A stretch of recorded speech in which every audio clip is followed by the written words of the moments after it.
My third app that I chose is the Smiling Mind. After the pandemic, our counselors and social workers are really focused on the mental health of the students.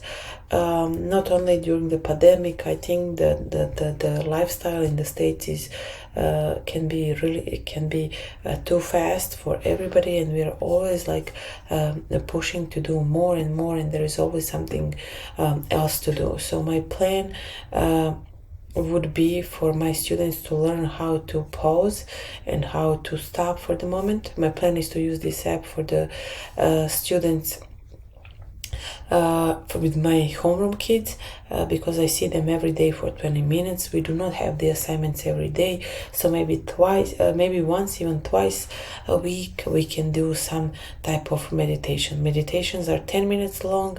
I think this is a great, because each one of us should be able to have 10 minutes free time to do what they want. So here for the adults, you can go in and then find for sleep or for calm, anything that you like. And there is also one for the classroom that we can do all together.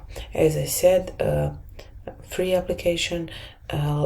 Learning how to pause in time and be present could be very beneficial for each one of us.